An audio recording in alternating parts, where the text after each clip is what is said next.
वर्णिवेशरमणीय दर्शनम मंदहासरुचिराननाम्बुजं पूजितं सुरनरोत्तमैर्मुदा धर्मनंदनमहं विचिन्तये।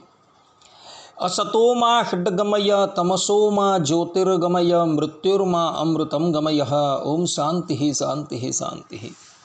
अस्मद्गुरु समारंभां नाथयामुनमध्यमां लक्ष्मीवल्लभपर्यन्तां वंदे गुरु परंपरा। આજની જ્ઞાન સભાની અંદર પધારનારા બધા જ ભગવદ્ ભક્તોને વેદાંતાચાર્ય પુરાણ ઇતિહાસાચાર્ય એમએ ફિલોસોફી શાસ્ત્રી રાકેશભાઈના હેતપૂર્વક જય સ્વામિનારાયણ। ભક્તો, આજની આ જ્ઞાન સભાની અંદર આપણે બધા કયા સ્થાન પર તથા કોની સામે થૂકવું તથા છીકવું નહીં એ વિષય પર થોડી વાત શ્રવણ કરશું, તો બધા જ શ્રોતાગણો આ પ્રવચન એકાગ્ર મને કરીને શ્રવણ કરે। તો મનુસ્મૃતિના ચતુર્થ અધ્યાયના 157મા શ્લોકની અંદર મનુ મહારાજ તથા વશિષ્ઠ સ્મૃતિના છઠ્ઠા અધ્યાયના છઠ્ઠા શ્લોકમાં મહર્ષિ વશિષ્ઠ કહે છે કે દુરાચારો હિ પુરુષો લોકે ભવતિ નિંદિત દુઃખભાગી ચ સતતમ વ્યાધિતો અલ્પ આયુરેવ છે। અર્થાત કે દુરાચારી પુરુષ સંસારમાં નિંદિત, સર્વદા દુઃખી, રોગી અને અલ્પાયુ હોય છે। કહેવાનું તાત્પર્ય એ છે કે જે મનુષ્ય દુરાચારી છે, આચારનું પાલન કરતો નથી, એ આલોક અને પરલોકમાં કષ્ટનો ભાજી થાય છે। અમુક મનુષ્ય એવા પણ હોય છે કે એ લોકોને જ્યાં ત્યાં થૂકવાની તથા છીકવાની તથા નાક કાઢવાની ખોટી આદત હોય છે અને એને લઈને એ લોકો નિંદાના પાત્ર બનતા હોય છે। આપણા ધર્મશાસ્ત્રોની અંદર તથા પુરાણોની અંદર મહર્ષિઓએ કયા સ્થાન પર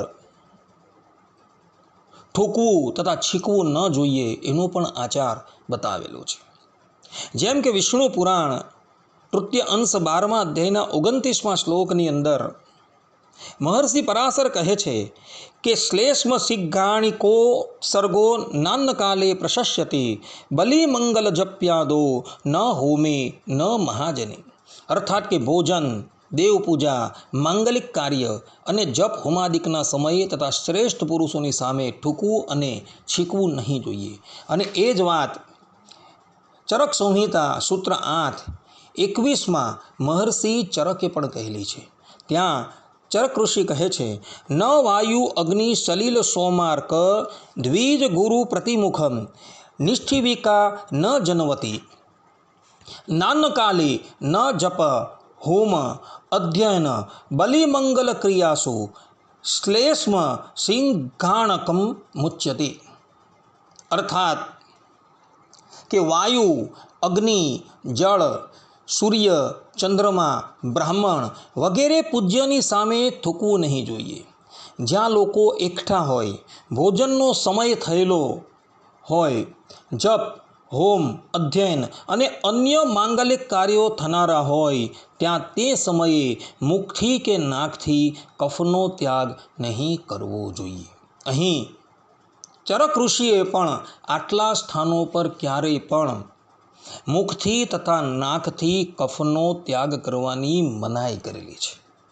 માટે ભક્તો, આટલા સ્થાનો પર ક્યારેય પણ મુખનો તથા નાકનો મળત્યાગ કરતા નહીં તથા છીકતા પણ નહીં। જે સ્થાન પર મહનીય જન ઉપસ્થિત હોય એઓની સન્મુખ ક્યારેય પણ થૂકતા નહીં તથા છીકતા નહીં તથા નાકનો મળત્યાગ કરતા નહીં। કારણ કે આ બધી જ ક્રિયા જે છે એ અનાચાર છે।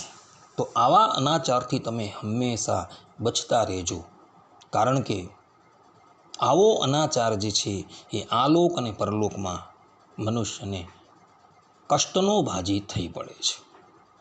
આટલું કહીને હું મારા પ્રવચનને અહીં વિરામ આપું છું। સર્વે સંતુ નિરામયઃ, સર્વે સુખીનો ભવંતુ, સર્વે ભદ્રાણિ પશ્યન્તુ, મા કશ્ચિદ દુઃખ ભાગ ભવેત અસ્તુ। જય સ્વામિનારાયણ।